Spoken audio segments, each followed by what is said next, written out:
to start a little bit. This part's kind of informational. I wanted to share with you some stuff I found out about the prayer of protection. Most of you know that it was written by James Dillett Freeman. He was the poet laureate for Unity, also a minister, also a director of Silent Unity, I believe, internationally acclaimed author, lecturer, etc. And the prayer of protection, we know it. We could say it in our sleep, pretty much, right? And but the prayer that we know is not the way that prayer started out. There's going to be on the Narthex when you leave an article about the prayer of protection that's a little more in depth than what I will share with you. I'm going to share a bit of the article with you, but first, this is how the original prayer was written, and it read, "The light of Christ directs me, the love of God enfolds me, the power of Christ protects me, the presence of Christ upholds me." So as far as the article goes, this little piece I wanted to talk to you about, he's being interviewed, and how this came about. And he says, I'm going to tell you about the prayer for protection. When World War II was raging in Europe, we received many letters and phone calls from people caught in the conflict. But for a long time, we didn't have a prayer for protection that we were all satisfied with. And this is how one came about.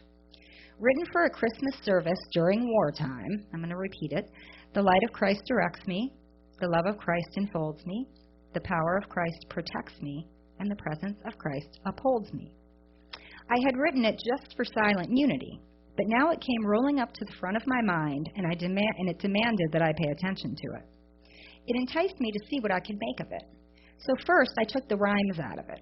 I felt it'd be more universal if it was not a rhyme. And then he changed Christ to God. It had been Christ because this was a Christmas prayer, how it started. But I felt if we were going to send it around the world and into space, which you can read about in the article I have out there if you don't know about that, if we're going to send it around the world, God might be more acceptable to more people.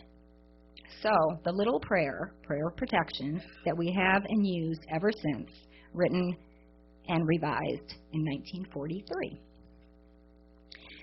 Also about the prayer of protection, as I was going through my licensing program, Unity is changing and evolving all the time. And during one of my visits, there was some question about the wording of the prayer of protection the way we use it right now. And if you think about the prayer of protection, and we know what it is, so the light of God is surrounding, right?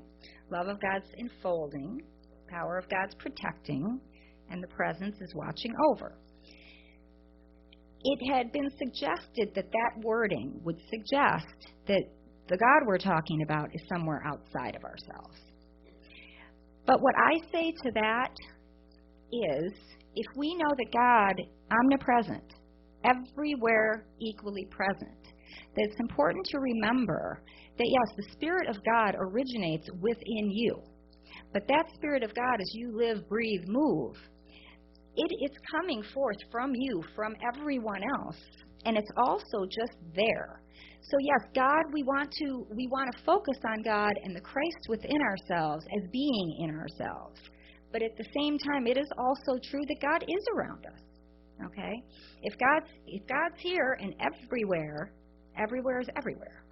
So, so I'm just going to, luckily nobody decided to change it down there, and that was good news, I think, for everybody. So, all right, protection. The definition of protection is to defend or guard from attack, invasion, loss, annoyance, insult, etc. Cover from injury or danger. So if you look at that definition, it's pretty easy to understand why we use vaccines, preventative care, good food choices, exercise. We do these things to protect ourselves from illness, okay? In the winter, when it's cold outside, we put on warm clothing, protect our bodies. We probably all have insurance. Got to love those bills for the car and the house and maybe something else. And if you have children, if you've ever taken care of them, there's protection all over the place there. You know, there's baby monitors, and I think there's baby cameras, and there's car seats, and you got to lay the baby on its side. You know, so we understand these things because protecting our bodies from physical danger and harm is pretty clear cut.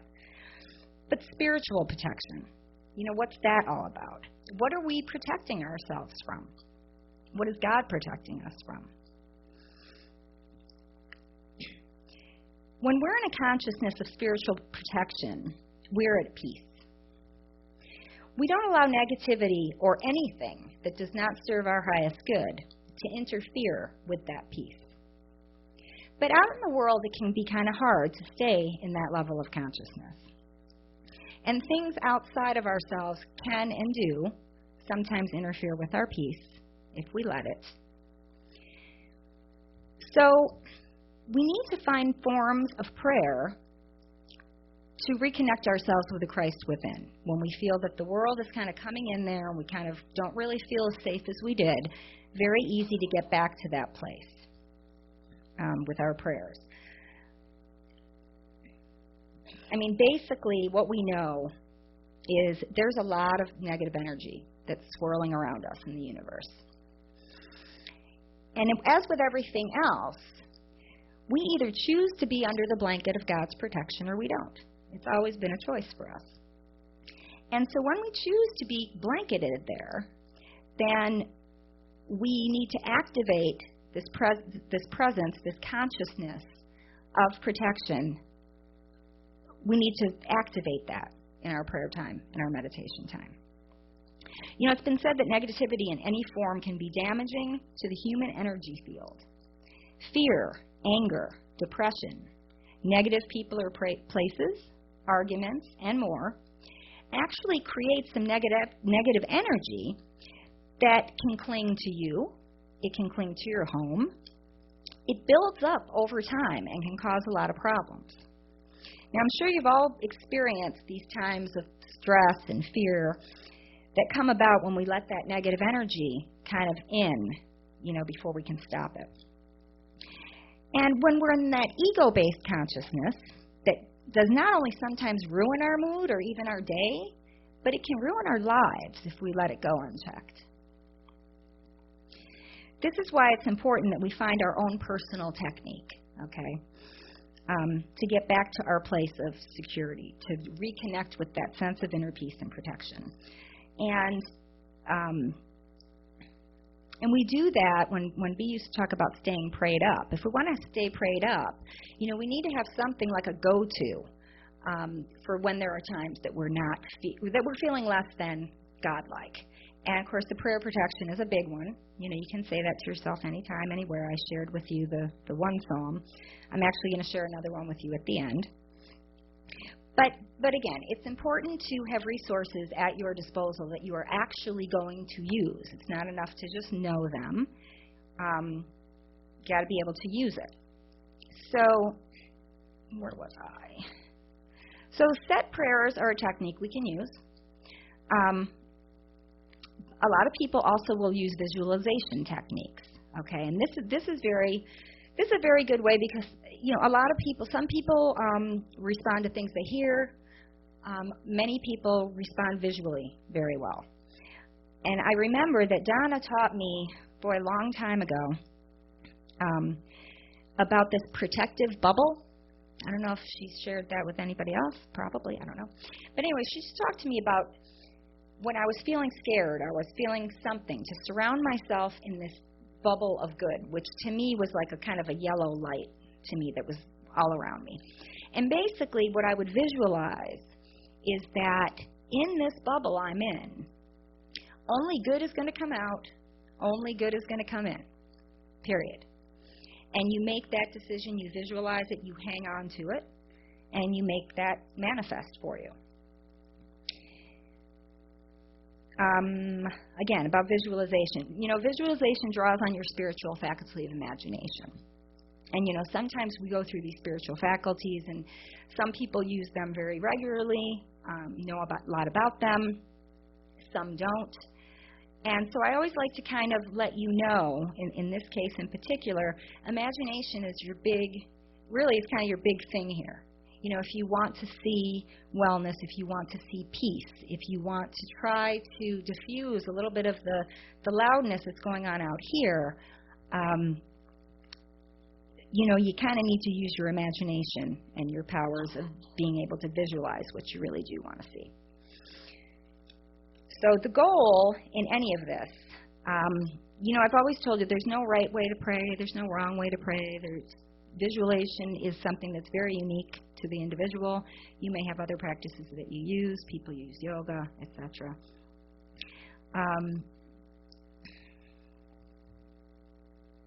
So the goal that we want to make sure of is that what we're trying to achieve here is we're trying to make ourselves open and receptive to good only. And to find a way to secure our sense of inner peace regardless of what's going on around us, and regardless of what's going on even around the people that you love. So these are a few tools that you can use. And again, importantly, you know, kind of start your day in this consciousness of protection. Even if you just, you know, you open your eyes and you say the prayer of protection to yourself. You know, start that before you even hit the ground running. Start your day in a kind of a consciousness that's peaceful for you.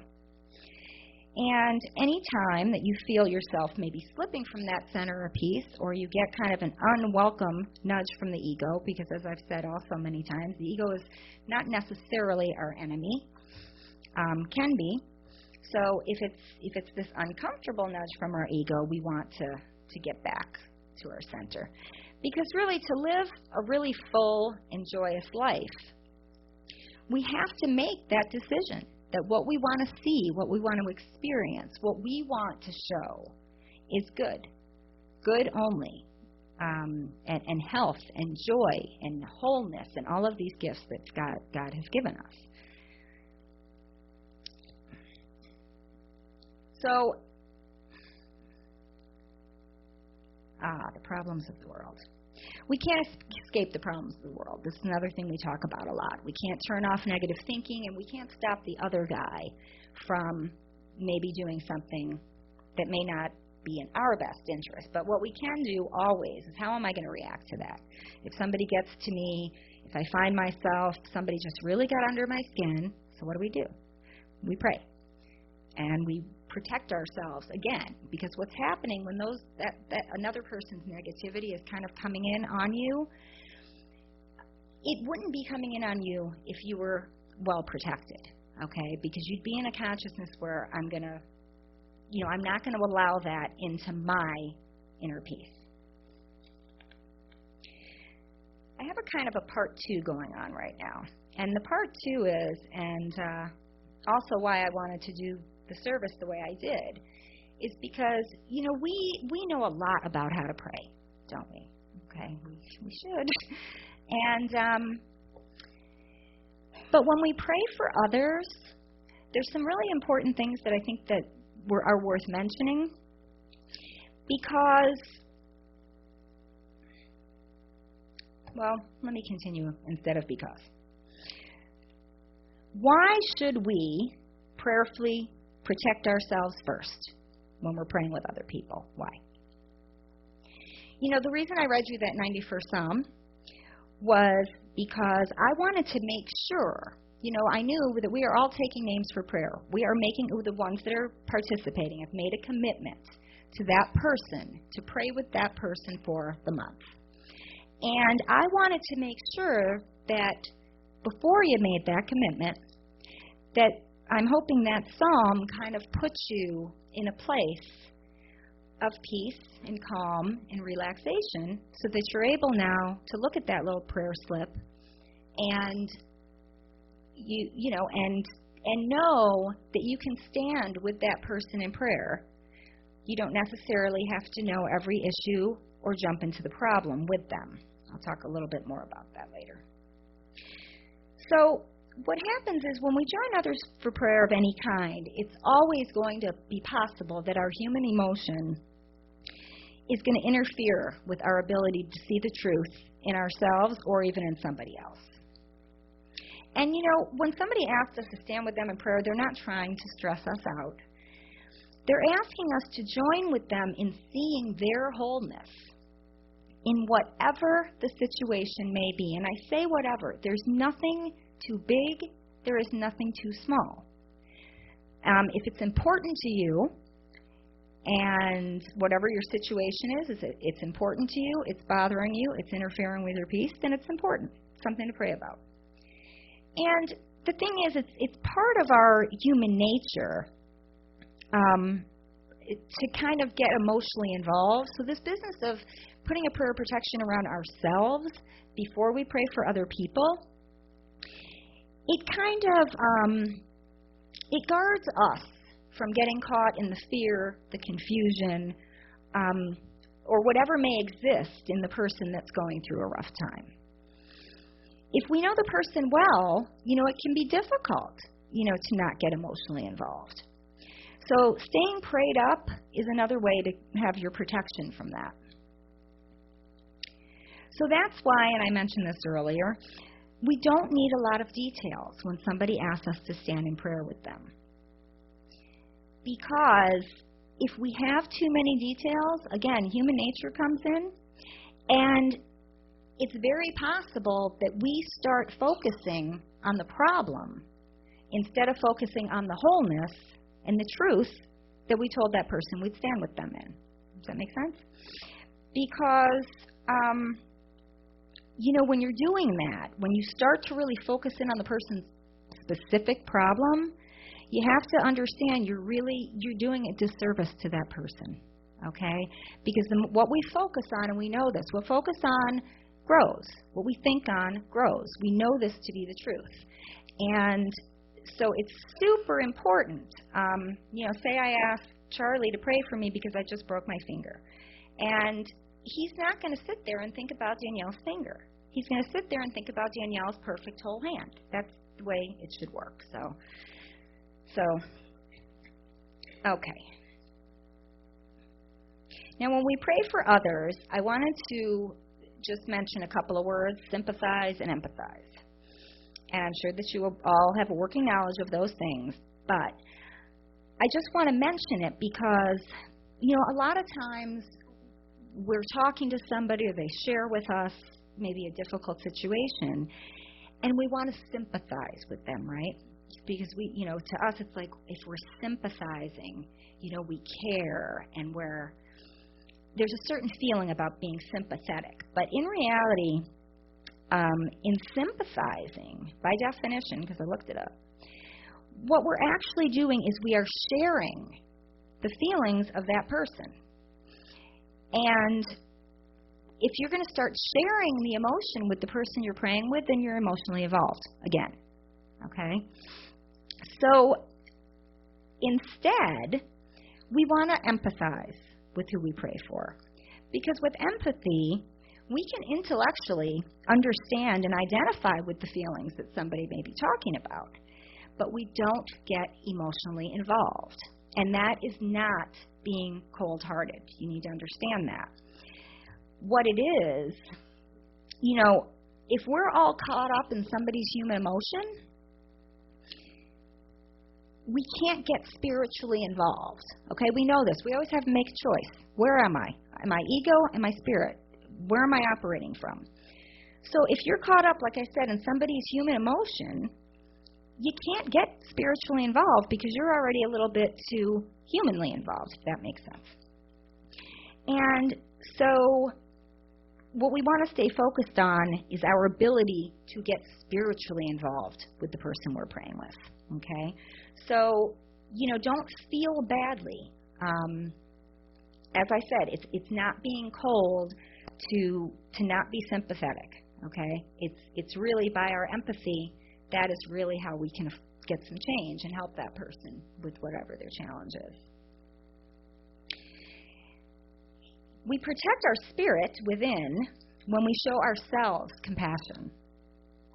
In a loving way, we must be able to look at what the challenge is while detaching ourselves from the negative thoughts and emotions that may come up during that process of change. Being able to distance yourself from negativity is another form of protecting yourself. Oh, boy, that was not quite done yet, but that was a little fast. So to summarize some of this, we protect things that are important to us. The things that we hold dear and precious, we protect those things. Now, as far as our bodies go, we do protect those. Our good habits keep our body temple healthy. And we know this body here, we're housing the living God. So we need to keep this body, we need to take care of ourselves in that respect, okay? And then we protect our spiritual consciousness because that's where we find our center of peace and protection. God has created us to be safe, to feel protected, to feel all the good that we've inherited as the birthright, being children of God. So when we treat ourselves and others with kindness and respect and see them for who they really are, not anything that they may be presenting to us on the outside, then we're protecting not only our spirit, but theirs. So, sometimes we hear critical voices in our heads, And if we hear a critical voice that's speaking unkindly, there's a pretty easy way to turn that right off. And what we do to turn it off is we pause for a minute, just for a minute. Pause and breathe. Close your eyes. You don't have to. But we remember, what was God's promise to me? And by remembering that truth of who we truly are, we feel very safe and we feel protected by that presence of God that we know is within us, around us, all the time. All the time. So at this point, we are going to take a moment, and I'm going to share with you another Psalm, 121, and we will close with that.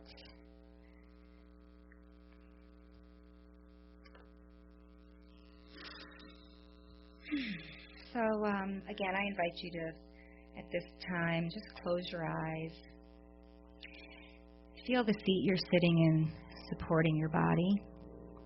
Get as relaxed as you can. And visualize for a moment that God is supporting you. It's not about where you're sitting. Feel that your entire being is supported by the presence of God. And the psalm reads, I lift my eyes to the mountains. Where does my help come from? My help comes from the Lord, the maker of heaven and earth. He will not let your foot slip. He who watches over you will never slumber. Indeed, he who watches over Israel will neither slumber nor sleep. The Lord watches over you. The Lord is your shade at your right hand. The sun will not harm you by day, nor the moon by night. The Lord will keep you from all harm. He will watch over your life. The Lord will watch over your coming and going, both now and forevermore. And so it is.